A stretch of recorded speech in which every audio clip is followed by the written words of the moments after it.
Quisiera que hiciéramos como un checklist en este momento para que la gente no diga positivo para ñero, sino positivo para clase media. Como que si usted es el que dice, que creo que lo vi en un post en tu Instagram como, ay, tengo ganas de salir del país este año y el año pasado lo hizo, no, sigo con las mismas ganas, positivo para clase media. Claro. Entonces como frases así. Bueno, lo más importante es que la plata no alcanza. Bienvenidos a nuestro Inspira Podcast, un espacio en el que conversamos desde diferentes perspectivas del marketing. Queremos enseñarte a potenciar tu marca y lograr tus objetivos de venta. Comencemos. Bienvenidos a un nuevo episodio de esta cuarta temporada de Inspira Podcast. Hoy tenemos un invitado súper especial, de verdad que hasta estoy un poquito nerviosa y todo porque es uno de los periodistas que más admiro, que más respeto y la verdad para mí es un privilegio hoy tenerte con nosotros en nuestro podcast, así que sin más preámbulos, les presento, para los que no lo conocen, a Aldemar Moreno. Aldemar tiene más de 20 años de trayectoria como periodista, es comunicador social y periodista de la Universidad de La Sabana, es máster en filosofía de la Universidad Javeriana, autor de un increíble libro que se llama Sobrevivir en la clase media, del cual vamos a hablar más adelante. Y para los que no saben, también ha trabajado en Semana, fue editor en Revista Dinero, editor en jefe de Forbes, etcétera. Aldemar, bienvenido. Bueno, ahora me pusiste, fue nervioso a mí. Ya se me quitaron los nervios. Oye, Susan, muchas gracias por la invitación. Gracias por la introducción. Simplemente soy un periodista y alguien como inquieto intelectualmente, entonces quiero agradecerte primero que todo esa introducción tan maravillosa que has hecho de mi recorrido, que no es sino la acumulación de experiencia a lo largo de 30 años, o sea, no es nada más. Casi nada. Muchas gracias. Aldemar, quiero que empecemos, quiero empezar esta pregunta o este podcast con lo siguiente, y es como, cuéntanos un poco de ti. Eres multifacético, entonces, profesor, periodista, ahora estás creando contenido, de todo. Fui músico, ¿no? Músico. Pero abandoné el rock porque tuvimos una bandita 20 años que no tuvo ningún éxito, que nadie escuchó y la que nadie iba a oír a los conciertos que armábamos. Bueno, siempre me hago esa pregunta. Yo creo que es una herencia de mi mamá y la resumo en lo siguiente. Es una muy íntima relación con mi noción de tiempo, de uso del tiempo. Detrás de eso puede haber algo no sé, de misticismo y de cosa espiritual. Lo que tenemos para ejecutar nuestras labores de la vida es básicamente tiempo, ¿sí? Y no quiero perderlo nunca. Arranco diciendo lo siguiente: me casé a los 23 completamente convencido, siempre me toca hacer la aclaración porque se estaban embarazados, no. Nos reunimos, lo cuento en el libro, nos reunimos con mi esposa, teníamos 23 añitos y dijimos, bueno, ¿qué vamos a hacer? Y decidimos casarnos. Y me había graduado, eso fue en el 96, me había graduado en febrero y en noviembre ya estaba casado.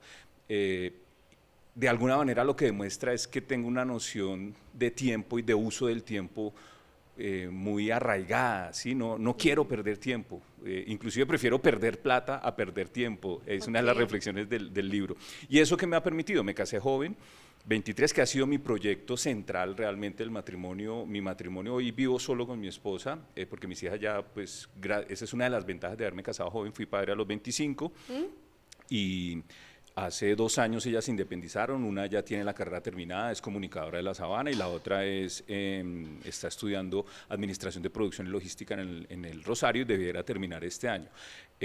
Entonces me adelanté casi una década a lo que era la experiencia de mi generación. Alguien de 23 años en mi época, pues más hoy todavía, pero en mi época, todavía, por ahí en el 96, lo que decía es: voy a trabajar 10 años, 15 años, hago plata y después sí miro a ver qué hago, si me pongo a hacer otras cosas. No, yo me eché al agua, mi esposa, nos fuimos los dos en este proyecto y eso me ha llevado a tener una relación con el tiempo como me parece que es el principal activo con el que contamos. Entonces, ¿qué pasó? Me casé siendo simplemente profesional en comunicación social y periodismo. Sí. Eso me llevó a que el primer trabajo que tuve no fuera el que yo estaba buscando en abstracto. Yo quería escribir sobre cine, sobre literatura, el periodismo cultural, estas cosas. Tuve la oportunidad de hacer la práctica, pero no me quedó gustando la experiencia. Y cuando ya estaba casado en el 96, me casé en el 96 noviembre, en 97 ya la flaca tenía los primeros síntomas de que estaba algo embarazada de Camila y entonces ya necesitaba yo tener un trabajo fijo. En ese momento me defendí haciendo trabajitos por contrato, etcétera, pero ya aparecía la necesidad de que tenía que ponerme a trabajar seriamente y tener un ingreso fijo, y me sale providencialmente un trabajo en el Diario de la República. Esta anécdota se la cuento también a mis alumnos. En el estricto sentido, yo odiaba la economía, yo no quería saber nada de economía, me parecía que no tenía capacidades para ello, etcétera. Y me tuve que tragar mis palabras, arranqué en el Diario de la República y pienso que es lo mejor que me ha ocurrido en la vida, profesionalmente hablando, es haberme dedicado a cubrir periodismo económico. Y cierro rápidamente, entonces arranco esa faceta de la vida mía profesional como periodista económico en el Diario de la República, junio del 97, y se desenvolvió todo. Viene en el Diario de la República, que estuve hasta el 2005, llegué a ser una especie de subeditor en esa etapa.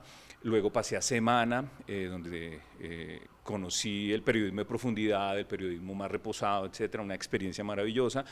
Luego pasé dentro de la misma casa editorial a la revista Dinero, donde llegué a ser el editor, y en julio del 21, luego estamos empezando la pospandemia, apareció Forbes en mi camino. Fui a Forbes, también una experiencia maravillosa, hasta el 31 de diciembre del año pasado, que di un paso al costado, y ahora estoy como micro influencer en Instagram. Soy profesor universitario, exacto, y escribo, y bueno, la vida va, y gracias a Dios hasta el momento va bien. Después de semejante resumen. Y no hablé del rock and roll, ¿no? No, espera, es que para allá iba. Yo quiero saber qué es esto del rock and roll. La verdad no tenía ni idea que tenías una banda. Tú cantabas, que tocabas, como así, que 20 años en eso. Cuéntanos. Ahí hay una relación también casi simbiótica con el tema del periodismo, porque yo aprendí a tocar guitarra y a cantar en mis 15, 16 años con un amigo al que quiero mucho, con Gianco Leonardo, que él sí hizo una carrera musical más o menos muy destacada, y llegó el momento de tomar una decisión sobre mi vida profesional.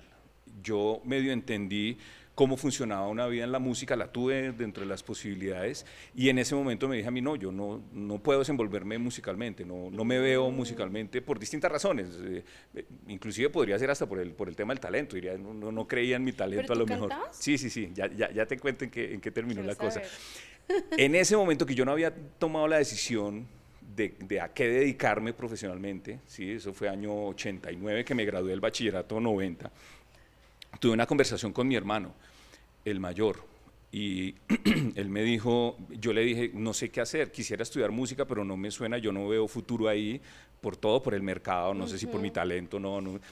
Y entonces él me dijo, no, pues ensaye por las ramitas. Y yo le dije, ¿cómo así por las ramitas? Me dijo, sí, locución, periodismo, alguna cosa así. Entonces se me iluminó el bombillo y se derivó la historia, que es mi historia de vida realmente. Wow.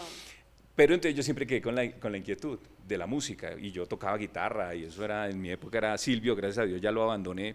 El rock en español, tuvimos una bandita de colegio con este amigo, con Gianco Leonardo, y hicimos nuestros primeros pinitos, y yo cantaba y tocaba la guitarra en ese momento. Llegué al Diario de la República y de pura carambola me encontré con un amigo, Carlos Pinto, en una novena, cantando allá, y beben y vuelven a beber, y él llevó la guitarra y yo llevé la mía, y dije, ¿y usted qué es? ¿Que usted le jala esto? Y arrancamos entre los dos un proyecto por allá en el 2001, y era un proyecto de rockcito, se llamó Babel Sonido Vivo, hicimos videos, hicimos cositas, pero realmente nunca pasó ¿Pero de hacían ese... covers o Hicimos covers, pero eran nuestras composiciones. Yo creo que todavía se consigue, Babel Sonido Vivo se consigue todavía en Spotify, se consigue todavía en Apple Music, pero no, llegó un momento en el que yo sentí que ya habíamos entrado como en un círculo vicioso, no avanzábamos para ningún lado, hacíamos cosas y nadie las escuchaba. Yo dije, no es por ahí, ya cortemos, ya cortemos. Me fui a vivir a Cajicá, los ensayos eran en Bogotá, yo perdía mucho tiempo yendo y viniendo, entonces dije, no, ya la música no fue, la abandoné, ahí sigo teniendo la guitarra y el bajo, yo era el bajista de la banda, okay. y Bajista cantaba. y vocalista. Y cantaba.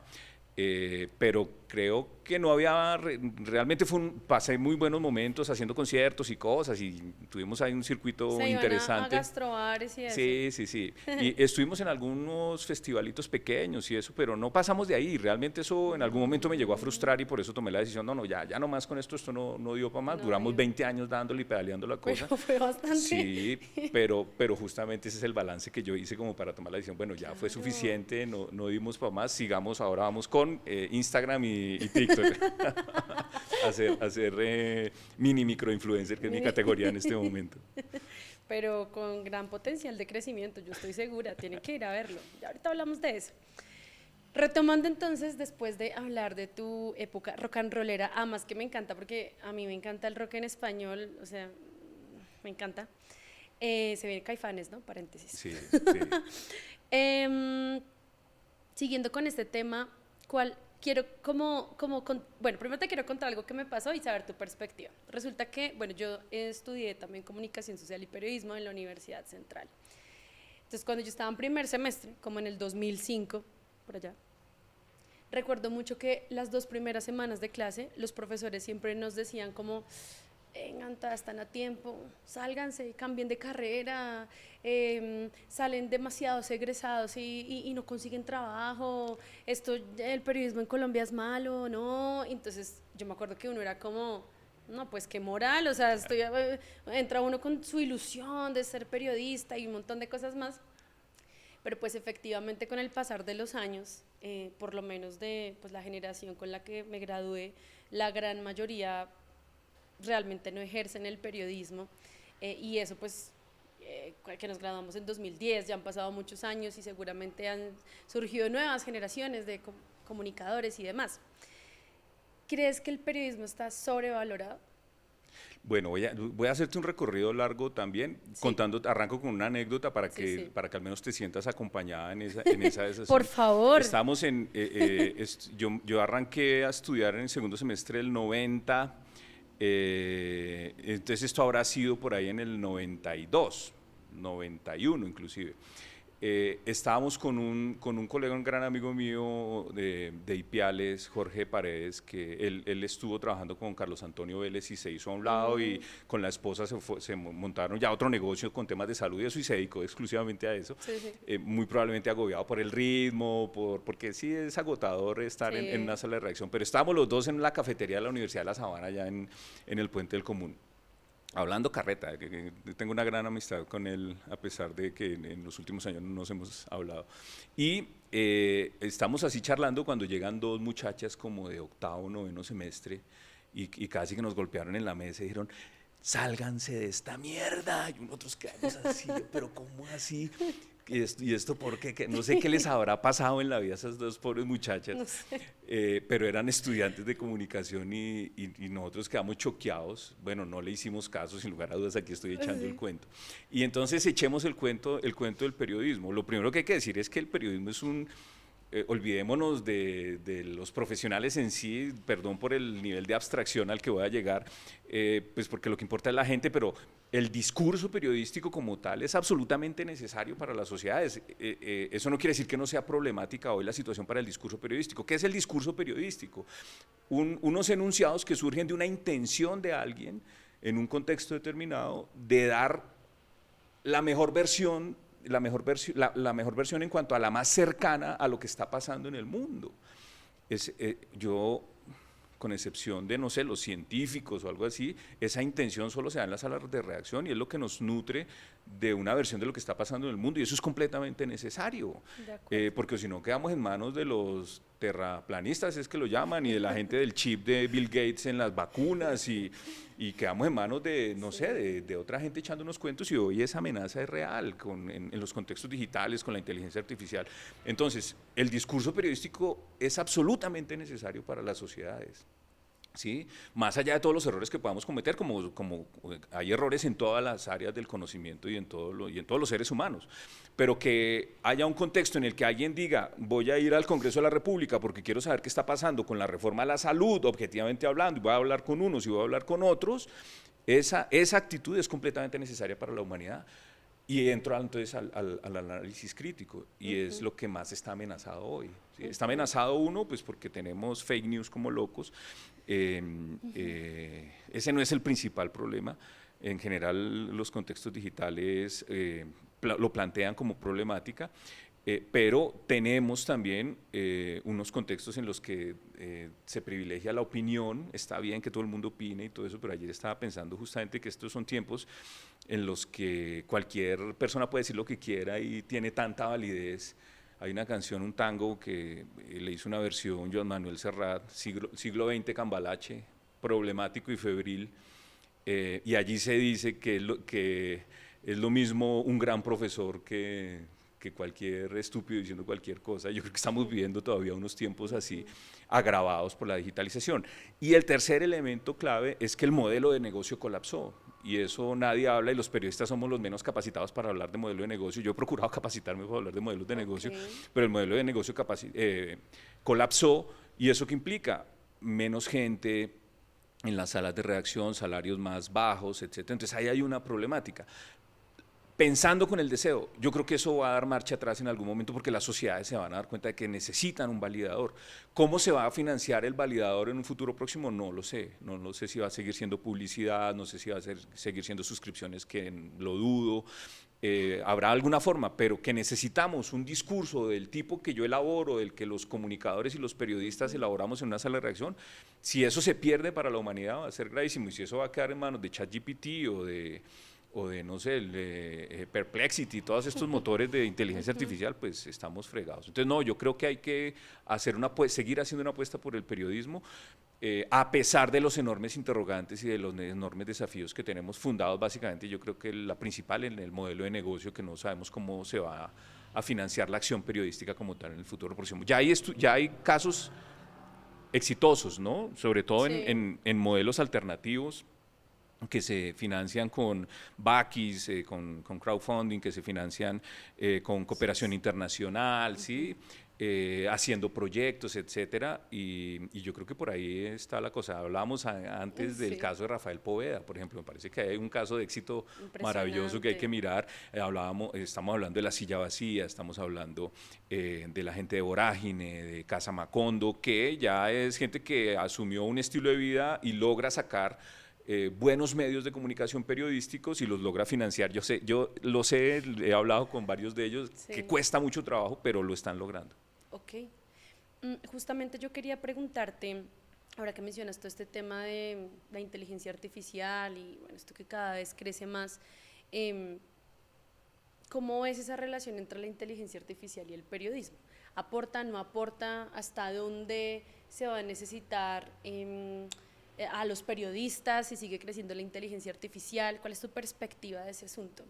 Noam Chomsky hizo una afirmación que me parece muy acertada y con mucho sentido crítico frente a la disrupción de la inteligencia artificial. Solo la menciono y después vemos qué tan de acuerdo no estoy con él, pero me parece que eso tiene un punto, y es que la ola de inteligencia artificial es el proceso de robo de propiedad intelectual más grande en la historia de la humanidad. Y eso queda claro en la forma en cómo opera, ¿no? Y cuando tú le das un prompt a un motor de inteligencia artificial, entre más información le entregues sobre lo que quieres, pues más se apropia de datos, etcétera.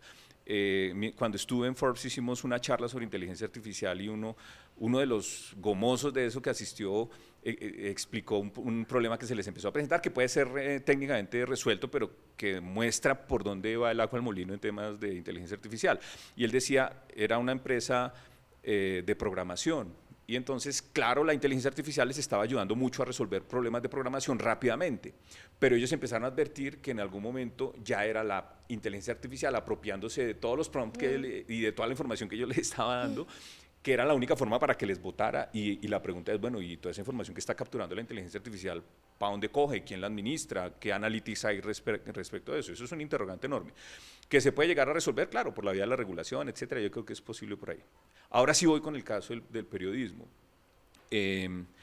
Yo creo que la inteligencia artificial va a seguir evolucionando y vamos a poder decir en algún momento que va a tener la capacidad de reemplazar a ciertos profesionales que hacen ciertas cosas. O sea, eso así vamos, o sea, llevamos un ritmo de evolución enorme. ChatGPT, que lo que aportó fue la generalización de la conversación sobre inteligencia artificial y el uso de la inteligencia artificial. Su disrupción fue en noviembre del 22. Sí. Y miren lo que vamos, y ahorita uno se encuentra en 1000 ofertas de inteligencia artificial, motores cada vez más complejos, y que no hacen... solo para redacción. Exacto, que hacen video, que hacen audio, que el tema de los deepfakes, etcétera. Entonces ahí hay una cosa que no se va a detener y que en consecuencia lo que tenemos que hacer es sabernos mover. Y al final del día la pregunta va a seguir siendo ética. Y te cuento una anécdota que tuve porque al final de cuentas se trata de sacar gente de las salas de redacción, se trata de reemplazar personas en tales o cuales actividades, y la pregunta es si realmente somos reemplazables en todos los niveles de la vida, ¿me explico? Entonces ahí sí ya entra uno a decir, miércoles, ¿hasta dónde esto hay que regularlo, hay que ponerle un límite? Te traigo este caso y con esto cierro. Cuando salió ChatGPT en noviembre del 22, yo lo vi, yo soy muy curioso de estas cosas y no me da susto pues enfrentarlas porque uno tiene que pensar para saber para dónde va. Me metí, le di un par de prompts y dije, uy, miércoles, esta vaina tiene que ver conmigo, yo soy profesor, soy productor de contenido, escribo artículos, pues porque prácticamente me está reemplazando. Y mi habilidad va a ser meterle el prompt, ¿sí? Eufemísticamente le llamamos el ingeniero de prompts. Uy, qué gran cargo, ¿no? Pues me están reemplazando. Entonces, lo primero que dije es, yo no puedo llegar a un salón de clase en febrero, estamos en noviembre, diciembre, con una materia sobre periodismo y no hablarles de esto. Total. O sea, no puedo llegar me cambia completamente. Entonces, los primeros ejercicios que hice en ese semestre, eso fue en la Javeriana, que hice en ese semestre fue decirles, muchachos, métanse a ChatGPT y díganme sus opiniones, qué piensan, no sé qué. Bueno, los introduje en la inteligencia artificial. Lo que me quedó, la tranquilidad que me dio es que la primera reflexión que hicieron fue ética, ¿sí? Es decir, uy, pilas con esto, es una herramienta, pero necesitamos hacer una reflexión, hasta cuándo la vamos a utilizar, en qué contextos, vamos a hacer un uso ético de ella o no, porque a mí como profesor, yo les dije con total claridad, me queda muy difícil determinar cuándo ustedes me van a entregar un texto elaborado por inteligencia artificial o no, y me meten los dedos a la boca, pues yo no voy a iniciar aquí una persecución generalizada contra, pues porque la relación tiene que ser transparente. La inquisición de la IA. Sí, si van a usar inteligencia artificial, díganmelo y sacamos conclusiones, no se trata de que yo ande prevenido y toda la cosa. Y reitero, la conclusión que saqué es... al final del día la pregunta va a ser ética, y gracias a Dios va a ser así, ¿no? ¿Hasta dónde vamos a llegar con inteligencia artificial? ¿En qué momento lo vamos a usar o no?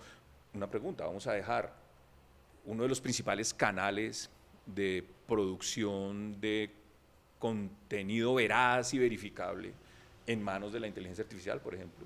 Que yo creo que en algún momento va a pasar así, yo creo que en algún momento hasta va a haber robots que van a la rueda de prensa y toman nota y la hora, vamos a llegar, pero queremos eso para las sociedades, digamos, queremos eso que uno de los principales proveedores de elementos de juicio para la sociedad, como es el periodismo, los periódicos, los medios de comunicación, etcétera, estén en manos de la inteligencia artificial o estén en manos de gente que con todos los errores que tengan, al menos tienen el dilema ético por enfrentarlo siempre y en todo momento.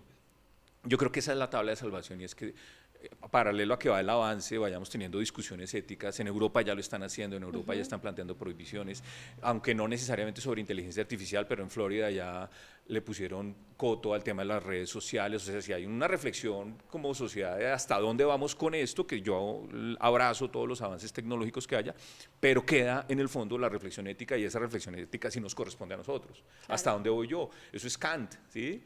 ¿Qué debo hacer? ¿Sí? Una de las preguntas que Kant se hace, y esa respuesta no la da la inteligencia artificial.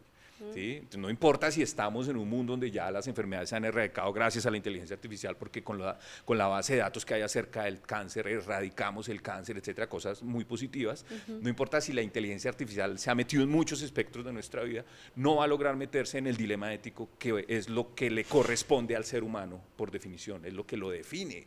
¿Sí? El dilema, el imperativo categórico, como diría, que cómo llegamos a la conclusión de que tenemos que hacer algo o no. Y eso no lo va a resolver la inteligencia artificial. Ok. Tremendo, yo creo que podríamos tener como 3 episodios completos solo hablando de esta transformación. Y no estoy en contra, queda claro que no estoy en contra de la inteligencia artificial. Es un tema de adaptabilidad y también saber como el punto del equilibrio, los límites, exactamente. Hasta dónde llegamos. Sí. Me gusta mucho que la inteligencia artificial nos esté empezando a ayudar a resolver, por ejemplo, temas de cáncer de mama para las mujeres, diagnosticándolo inclusive desde antes de la aparición o cuando los síntomas son muy, muy pequeñitos, y la inteligencia artificial nos está ayudando a resolver los problemas. Maravilloso, bienvenida, pero con ética. Sí, con ética, resolviendo el dilema ético, buscando el imperativo categórico, como diría Kant, reflexionando uno hasta dónde esto está bien en todo momento y en todo lugar, está bien que lo hagamos así. Hoy veo muchos colegas que dicen abiertamente están utilizando ya inteligencia artificial. Me parece bien que lo planteen, que están utilizando inteligencia artificial para producir contenido, pero en algún momento habrá que verlo. Yo he llegado a utilizar inteligencia artificial para mejoramiento de SEO, ¿sí? Por ejemplo. Sí, eso funciona.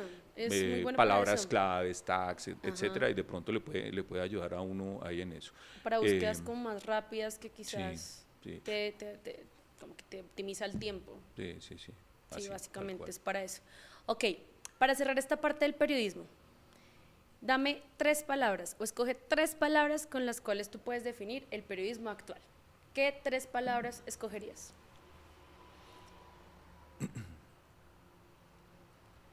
Bueno, primero un adjetivo, necesario. Okay. Lo sigo considerando necesario. 2, incertidumbre. Pues porque a pesar de que es necesario, estamos enfrentando mucha incertidumbre sobre lo que viene y sobre el modelo de negocio en el que vamos a derivar. Y la tercera, digital. Definitivamente es que sí, lo digital se terminó imponiendo. Yo soy súper crítico acerca de eso, por eso acepto estas invitaciones, primero porque ustedes son muy importantes como marca, pero además de eso porque me gusta el entrevero, el cara a cara, y como contraste a lo digital, sí, necesitamos un mundo real, pero no, ya es una realidad que lo digital se terminó imponiendo. Totalmente de acuerdo. Bueno, vamos a hablar, justo tú acabas de hacer un comentario como que pues la relación entre ustedes como periodistas, nosotros que somos agencias y demás, al final también resulta siendo muy importante. Vamos a entrar a esta parte que a veces lo hablábamos en el anterior episodio con Constanza, y es que a veces es como un tema, ella dijo, esto es un tema muy debatido, la relación entre las agencias y los periodistas, así que vamos a entrar a ese tema en este momento. Entonces, ¿tú crees que las agencias de PR siguen siendo un aliado importante para los medios? Sí, voy a entrar con la respuesta, voy a entrar con los taches arriba. Yo el problema que le veo, lo que me resulta problemático de esa relación es que las agencias cobran y nosotros no, ¿sí? Ese es lo primero, ¿sí? Ahí yo no... De hecho, me parece que hay muchas agencias que lo hacen muy bien y que aportan mucho en la agenda, ¿sí? Y facilitan el relacionamiento, y eso me parece súper interesante. Entonces, la acción de las agencias me sigue pareciendo valiosa, súper valiosa. Pero en un escenario en el que los medios de comunicación tienen un problema con el modelo de negocio, me parece problemático es que los que cobren sean las agencias y no el medio, porque el medio, listo, salió, usted, qué chévere, muchas gracias por tu ayuda, y vamos a mirar el balance del medio de comunicación y esa vaina en los ingresos para abajo, ¿sí? Por los fenómenos que estamos enfrentando. Eso no tiene nada que ver con la sala de redacción. El problema del modelo de negocio es que la industria de la publicidad se difuminó totalmente. Hay unos actores en sentido figurado monopólicos u oligopólicos que definen tarifas, que definen cantidades, que definen todo, y uno ahí no puede competir con nada.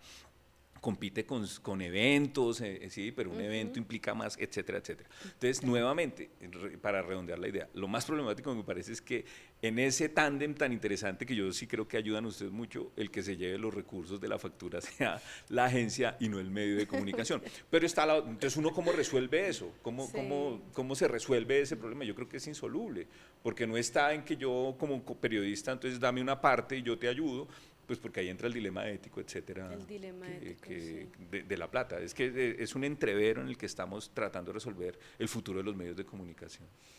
De acuerdo. ¿Por qué crees que las marcas deben tener presencia en medios de comunicación? No, el impacto sigue siendo importante.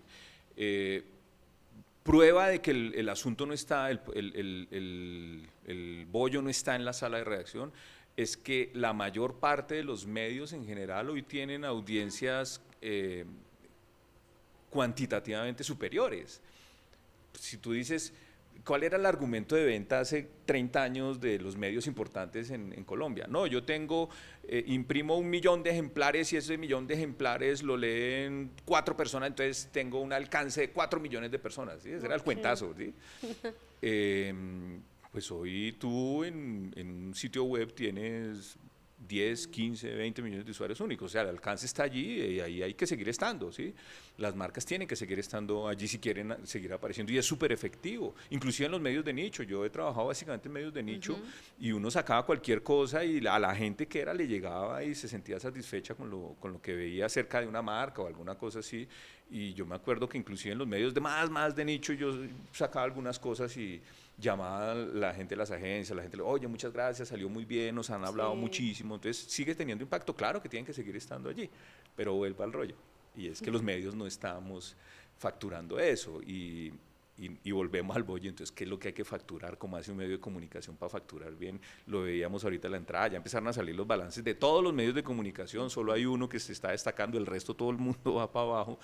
Y no es un problema en la sala de redacción, dejemos de discutir esa vaina, dejemos de discutir que el problema soy yo, que el problema es Pepito, que el problema es el jefe de redacción, que el problema es esta otra persona. No, es que colapsó el modelo de negocio y no hemos dado con una fórmula de generar ingreso adecuada. Ese es el problema, ¿sí? Y eso es porque el modelo de negocio del periodismo es bien particular, ¿no?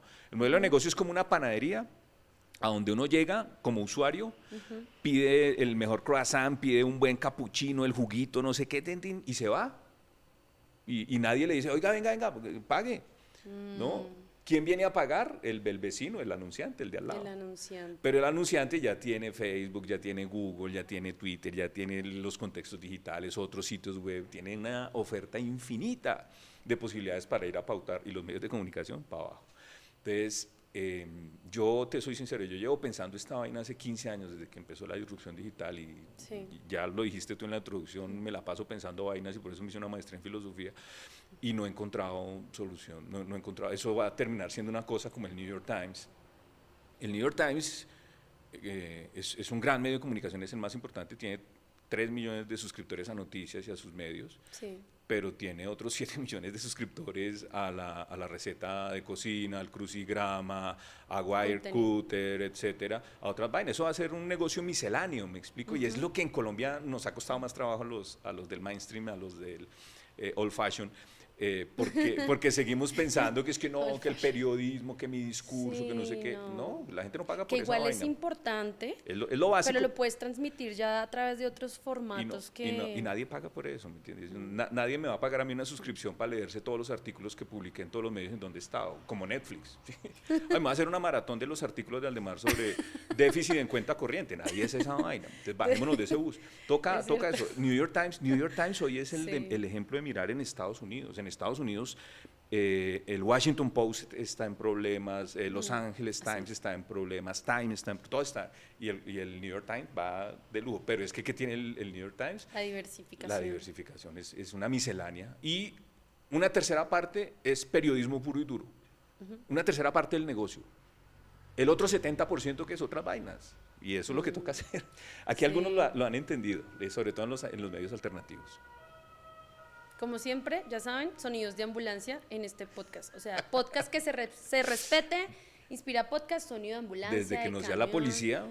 No, la policía no. O uno no sabe, ¿no? Pero bueno, o sea, si no suena una sirena, no hubo Inspira Podcast. Bueno, para como ir cerrando un poco este capítulo como la relación de periodismo con agencia, ¿qué crees como periodista? ¿Qué crees que una marca jamás debe hacer o exigirle a un periodista que tú digas, no, venga, en serio, esto no? ¿O qué cosas? No, básicamente que el periodista se sienta usado. Tengo algunos casos donde yo siempre fui, pues digo fui porque estuve en sala de redacción hasta el 31 de diciembre del año pasado, y ahorita sigo teniendo relación ya en el contexto de mi producción de contenido y de las cosas que yo vengo haciendo.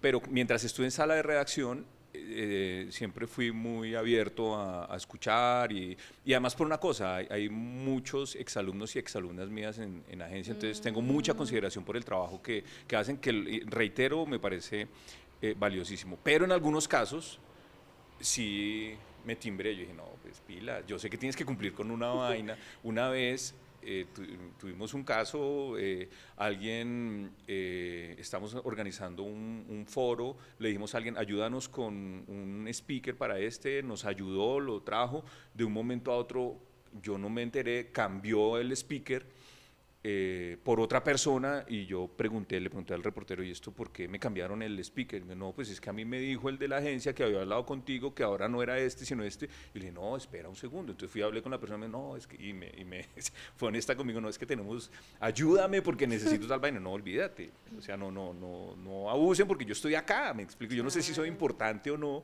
pero no me pasen por la galleta. Habían coordinado. No, sí, no me pasen por la galleta porque tú tienes una urgencia.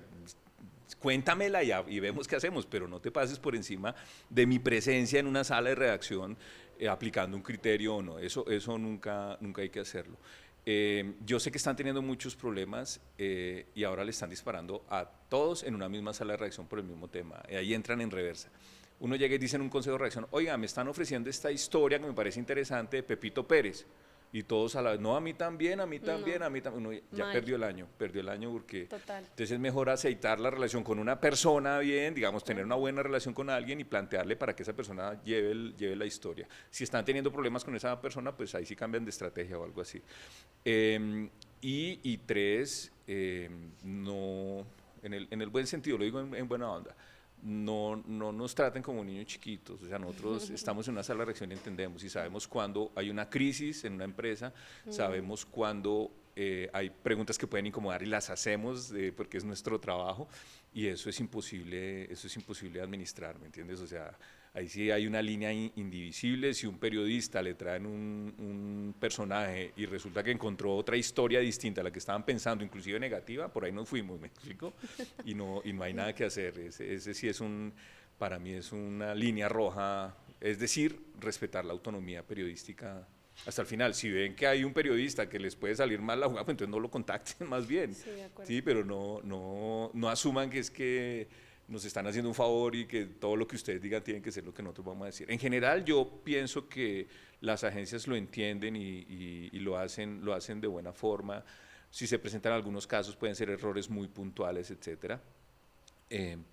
Pero hay que tener en consideración la autonomía y la independencia de los periodistas y de las salas de redacción en todo momento.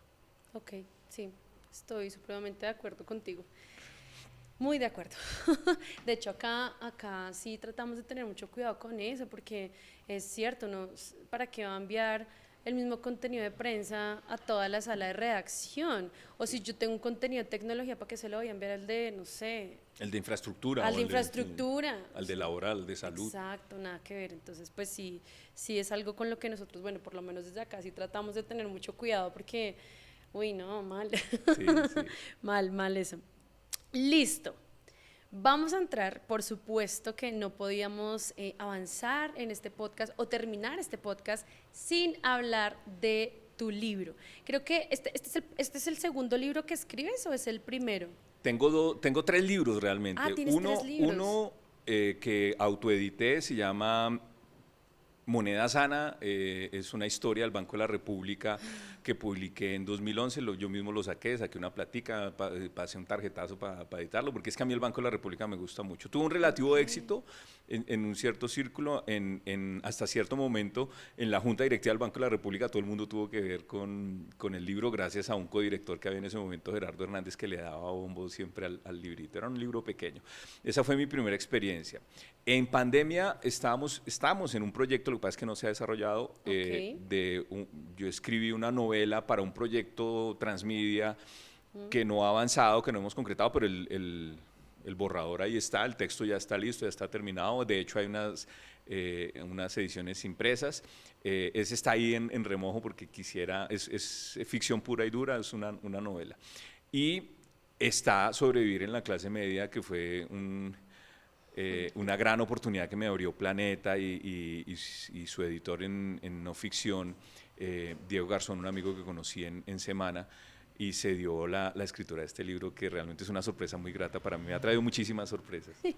Antes de entrar a que nos cuentes un poco más sobre este libro, Sobrevivir en la clase media, por favor, cómprenlo, miren, familiarícense. Sáquenme de la clase media comprando el libro. Necesitamos vender 1 millón de libros para salir de la clase media. Tenemos que llegar a la meta, vamos a llegar a la meta. Escuché una entrevista en otro podcast en el que participaste hablando del libro. Y decías una frase que me llamó mucho la atención y quiero como que desglosemos esa frase. ¿Listo? Tú decías, no tenemos conciencia de clase media. La clase media es una clase sin conciencia de clase. ¿Listo? Entonces vamos a desglosar esa frase que escuché en esa entrevista. Entonces, primero, para ti, ¿qué es la conciencia? Es básicamente tener razón de que nos están pasando las mismas cosas. Y ahí es donde proviene nuestro clasismo. No importa la circunstancia en la que estemos, siempre queremos decir, a mí me está pasando algo distinto a lo de los demás y es mejor que lo que le está pasando a los demás. Y el libro me enseñó que no. No tanto por el contenido como por la reacción de la gente frente al contenido. Nos están pasando muchas cosas muy parecidas, muy parecidas. Y en unos rangos de cosas, ¿no? Yo me quebré en 2007 y ya vengo saliendo, ya tengo flujo de caja positivo, estoy pagando deudas, estoy capitalizándome porque estoy reduciendo el pasivo, entonces ya, listo. Hay mucha gente que se está quebrando. Ay, sí. Hay mucha gente que no se ha quebrado, pero que no le alcanza lo del mes a mes. Hay mucha gente que le alcanza el mes a mes, pero lo que ahorra no es suficiente, ¿sí? No le da, y trabajan y son muy juiciosos con sus proyectos y emprenden o tienen muy buenos cargos, etc. Entonces, ¿qué es la conciencia? Es una afirmación sobre que lo que nos está pasando nos pasa a una buena porción de la población. Esa afirmación no la hacemos. Ahí es donde yo digo, no tenemos conciencia de clase. De hecho, para ratificar el asunto, cuando saqué el libro me llamó un colega, ¿sí? Con algo de mala leche, con algo de mala fe. ¿Pero usted qué hizo para pasar por esa circunstancia? Y le digo, no, weón, estar vivo. ¿Respirar? Sí, fue lo único, porque es mi situación. Sí. Y entonces esta persona, yo hice una cosa bien, que fue ganar tiempo. Yo ya estoy saliendo de las universidades de las niñas. Y, y mi respuesta a este tipo, venga, ¿usted ya canta victoria? No. ¿Cuántos años tienen sus hijos? No, tanto y tanto. Ah, bueno, hablemos en 20 años cuando haya salido de las universidades de ellos. O sea, va a pasar por lo mismo. ¿Qué es lo mismo? ¿Sí? No es que se vaya a quebrar, yo no le estoy diciendo que se quiebre. No es, miércoles, ¿cómo vamos a pagar la universidad a los chinos? Esos son mínimo 300, 400 millones de pesos para si son 2 o 3, imagínate. Va a pasar por lo mismo y va a sentir el apretujón y va a tener que pagar algún costo de oportunidad. ¿Vendo la casa o no para pagar la educación de los hijos? Porque no tenemos lo suficiente. Que ese es otro de los mensajes del libro al que llegué. Nunca nos alcanza, siempre vamos a estar pendientes del costo de oportunidad, sí. Pero a mí me parece que es lo bonito de pertenecer a la clase media, y es que siempre vamos a tener un motivo para levantarnos y salir adelante. Yo pienso que al final del día, realmente la economía, por eso es lo bonito eso es lo bonito de la economía, como diría Bedoya, lo bonito del fútbol. Y es que vamos a tener la necesidad con un ritmo, con otro ritmo, hasta muy avanzada, de tener que salir al mundo y ponerle el pecho al mundo y subirse a Transmilenio, ir a cerrar un contrato, facturar, hacer un proyecto, y eso me parece súper. Le cambia la carga magnética al principio. Yo siempre cito a Tolstoy. Tolstoy tenía una frase célebre que era que uno no debe hacer lo que le gusta, sino gustarle lo que hace. ¿Sí? Le cambia completamente la carga. Es muy cristiana la afirmación, le cambia la carga magnética. ¿Sí? Pero total. No es yo voy a hacer lo que quiera en la vida. No, a mí me ha tocado lo que he podido hacer y le he encontrado el gusto. Recuerda, yo no quería hacer periodismo económico y hoy le encuentro el gusto completamente. Menos mal la vida me llevó por ahí. Además. Y siendo exitoso. O sea, yo creo que la gente de clase media sí tiene una forma de éxito bien particular, una forma de éxito poco conocida y poco admirada, ¿me entiendes? Ok. Ahora sí, ¿por qué la clase media no tiene conciencia? Justamente por eso, porque no siente que le estén pasando las mismas cosas que a los demás. Y eso es clasismo realmente, ¿sí? No importa tu circunstancia, tú te tienes que distinguir. En otro sentido, Nietzsche decía que la humanidad tenía la pulsión de distinción. Yo adapto el concepto. La pulsión de distinción para mí es, yo me distingo de los demás, a mí no me pasa en general lo malo que le pasa a los demás, a mí no me pasa. Y eso es un error, porque no se trata de lo bueno o lo malo que le pasa a la gente, sino se trata primero de vivir y segundo de llevar a feliz término el manejo de las finanzas, ¿sí? Que ese es al final del día. Eso es un gran reto, la gente cree que estamos. no, es que falta lo básico, una formación en finanzas personales, lo básico, o sea, ¿qué hago con mi dinero de bolsillo? ¿Qué hago con...? Bueno, no sé, son lo más tantas importante cosas. para mí es cómo hago para ahorrar. Yo creo que la conclusión final de mi experiencia en esto, lo que yo haría distinto es que ahorraría más que endeudarme. Eso es lo que cambiaría. Entonces, ¿por qué no tenemos conciencia de clase? Porque nos queremos distinguir de todos y pensamos en ciertas cosas, perdón por la expresión, estúpidas que nos distinguen. Pensamos que un carro nos distingue, pensamos que una buena vivienda nos distingue. Pensamos que la acción del club nos distingue, ¿sí? Pensamos que el colegio en el que están mis hijos nos distingue, ¿sí? ¿Y de qué colegio es? No, pues es de un colegio público, ¿sí? Sí, es el de la Merced, es de la Merced, ¿sí? Es del Camilo Torres. Y mira, la Merced, femenino, mira, sí. grande. Ese discurso demuestra que no nos queremos distinguir. Yo conozco gente muy pila que ha progresado en su vida mucho, siendo en colegio público, ¿sí? Pero no, tenemos el prurito de, no, en mi colegio privado, porque el público, no, nada. En Estados Unidos es todo lo contrario. En Estados Unidos la gente quiere irse a vivir cerca del colegio público porque es el que mejor oportunidad le ofrece, menor costo, etcétera. Entonces tenemos que cambiar esa lógica. Cierto. Necesitamos meterle, yo ahí le encuentro un punto al gobierno, tenemos que meterle a educación gratuita y de calidad para todas las personas, para todos, ¿sí? Que se peleen por estar en los colegios públicos. Pero hay un clasismo tremendo. Sí, es que esa es otra tela para cortar, porque también el nivel de educación, entonces... pues somos 45 chinos metidos en un salón y un montón de cosas más que... Hay que meterle recursos. No, total. Hoy yo digo, si yo hubiera vivido en una sociedad que se las ideó para ofrecer educación pública, gratuita y de calidad, me había ahorrado un huevo de plata. O sea, no sabes lo que en general, lo que las familias se habrían ahorrado si hubiéramos hecho. Nosotros, la clase media, pagamos mucho en educación de los chinos en primaria, en bachillerato, muchísimo. Y eso que nunca pagué bono ni nada de esa vaina, ¿sí? Imagínate los que pagan, o sea, ¿por qué? Ahí se configura un rasgo definitivo de la falta de conciencia de clase.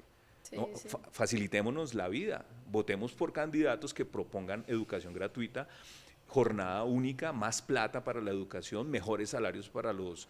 Yo creo que hemos venido avanzando, yo no soy negativo al respecto, mejores salarios para los educadores, más formación para los educadores, tecnología en las aulas de clase, Sí. pero no votamos por tipos que vienen y nos refuerzan la idea de que hay que tener a los chinos en un colegio privado. Ay, Dios. Así, breve, corto. ¿Por qué decidiste escribir sobre vivir en la clase media? ¿Qué te inspiró a hacerlo? Fue un criterio puro periodístico. Y a mí me gusta escribir y es con lo que me gano la vida y pienso que escribir un libro forma parte de mi vocación. Entonces, cuando Diego me contactó, fue de la iniciativa, escribas un libro sobre algo así, finanzas personales, emprendimiento, algo así. Hubo una primera propuesta que escribiéramos historias de emprendedores exitosos, que la premisa es que eso a la gente le gusta. Yo me di fuerzas y dije, no puedo, en ese momento estaba en una sala de redacción, yo no podía, si había que hacer entrevistas, ¿cómo va a ser? Digo que soy de dónde, que soy de tal medio, pero que lo llamo es para escribir un libro, entonces me sentía como incómodo con eso. Okay. Entonces le dije a él, no puedo hacer ese, le tengo esta historia, porque me puse a pensar, entonces no voy a perder la oportunidad, ¿qué le ofrezco? Y entonces fue cuando reflexioné acerca de mi vida y lo que encontré fue una premisa periodística. Un señor que se llama Aldemar Moreno ha sido súper exitoso en la en la burocracia mediática de economía y negocios en el mundo y está dirigiendo la operación editorial de Forbes en Colombia. Ajá. Uno lo que presume es el man es un duro para las finanzas, ¿sí? No, el man se quebró. Entonces ahí había una historia periodística por contar que era la mía propia.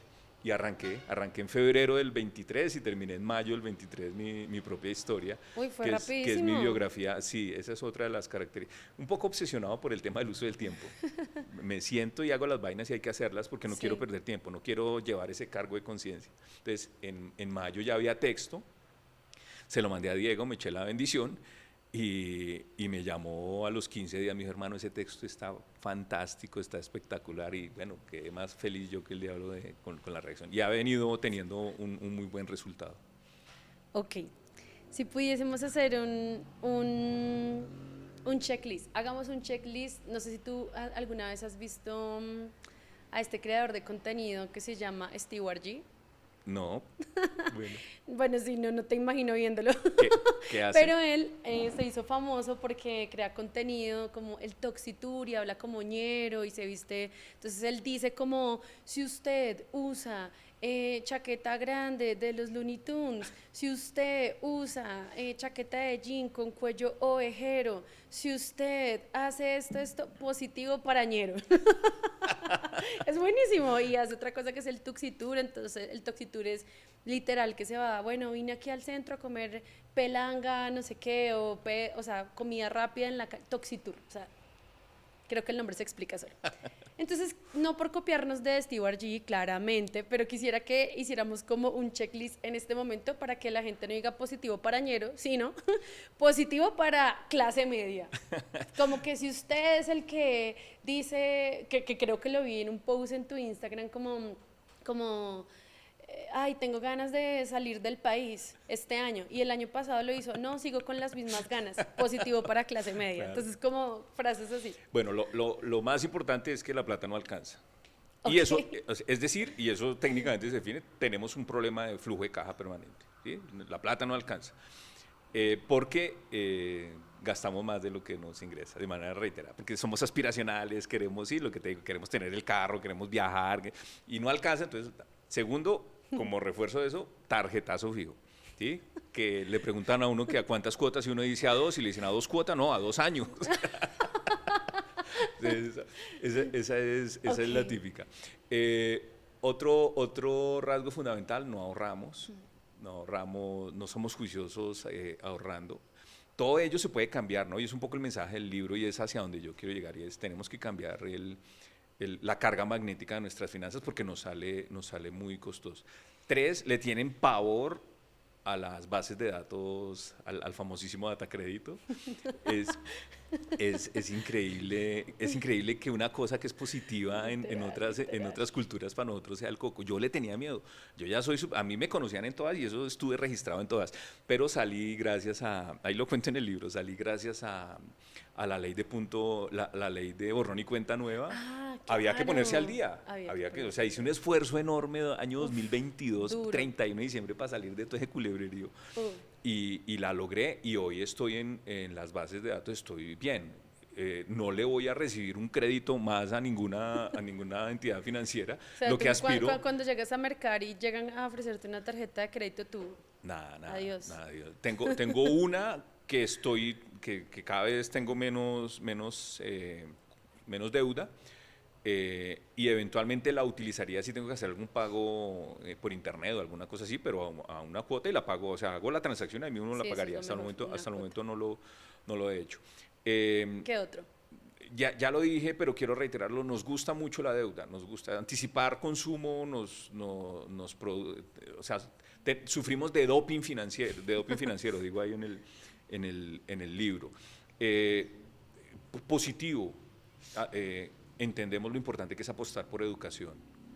Prueba de ello es que queremos a los chinos en colegios privados y entre más caro mejor y entre más al norte mejor en el caso de Bogotá, etcétera. Y el otro, que tenemos y con eso más o menos cierro mi perfil de lo que es una clase media, tenemos una ética de trabajo súper interesante. Y aquí esto lo digo en todo lado donde voy. Mira, por lo menos con la gente con la que yo me codeo, solo encuentro gente que quiere trabajar y trabajar bien.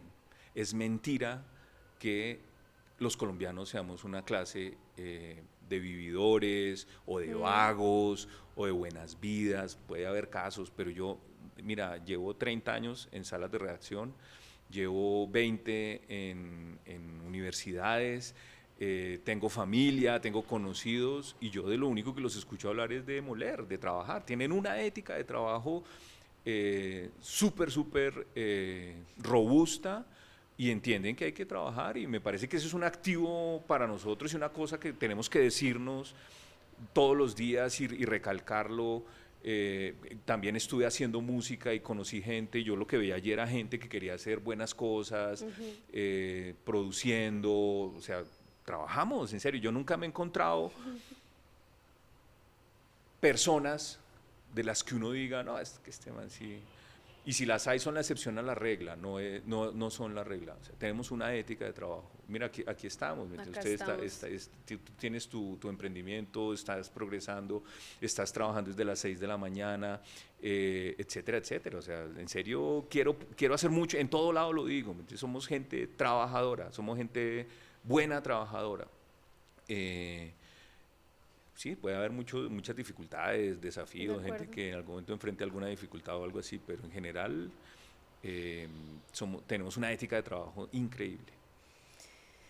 Pues después de todo este checklist que acabas de hacer, me declaro positiva para clase media. Muy bien. O sea, en todos, o sea, de todos los que dijiste, todos. Positiva para clase media. Para clase no, mira, media. Yo creo que la clase media es un espectro amplio de la población. Estadísticamente dicen que somos como 15 millones de personas. Yo incluiría allí a alguna gente que está en condición vulnerable, algunos inclusive que uno pudiera decir que son pobres.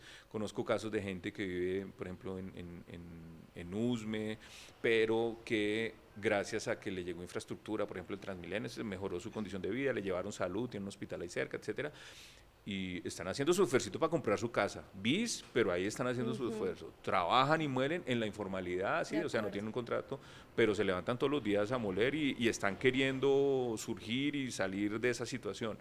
Entonces creo que es un espectro de población mucho más grande de lo que nosotros mismos creemos.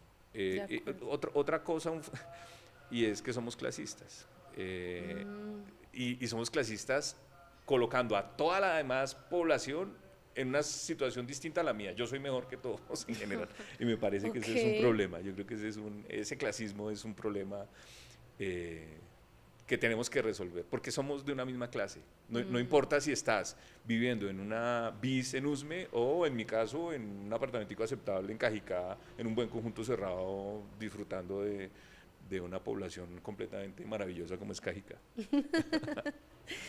Aldemar, por mí seguiríamos conversando, creo que nos quedó demasiado tema por hablar, creo que vamos a tener más episodios contigo.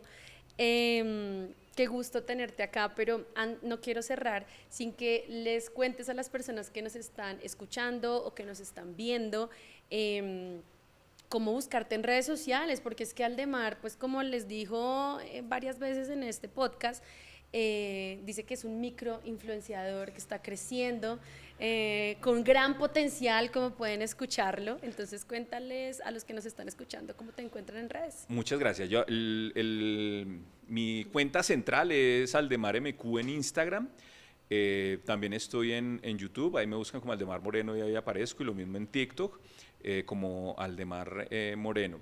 Y estoy también teniendo mucho éxito en LinkedIn, pero en LinkedIn no subo videos, no pegan. En LinkedIn tiene que ser texto, y ahí estoy ejerciendo como periodista puro y duro. Carruseles, apuéstale a los carruseles en LinkedIn. Tienes toda la razón. Es el contenido más consumido en este momento en LinkedIn. Sí. Entonces en LinkedIn también me consiguen, me buscan como Aldemar Moreno y ahí les voy a aparecer. Y una última pregunta, ¿dónde la gente puede comprar tu libro? Recuerden, vamos a superar el 1.000.000 de ventas. ¿Dónde lo podemos comprar? Mil gracias por la publicidad. Como lo editó Planeta, pues Planeta tiene un sistema de distribución fabuloso. Lo pueden conseguir prácticamente en cualquier librería, está en la Panamericana, está en la Nacional. En cualquier librería del circuito tradicional lo pueden conseguir, y ojalá les sirva, ojalá les guste. Yo creo que también, además de eso, es muy entretenido. Y les puede resultar también para pasar un buen momento de lectura, y puede inclusive dejarles algunas lecciones sobre qué no hacer en la vida con el manejo de las finanzas. Por favor. Aldemar, muchas gracias por aceptar nuevamente la invitación. Con esto ya cerramos este episodio de nuestra cuarta temporada de Inspira Podcast. Muchas gracias por escucharnos, por seguirnos. No olviden que pueden escuchar todos nuestros episodios en su plataforma favorita, Spotify, podcast de Apple, acá en YouTube, entre otras, y activen la campanita de notificaciones para que se enteren cada vez que subamos un nuevo episodio del Inspira Podcast. Así que eso es todo por hoy. Chao.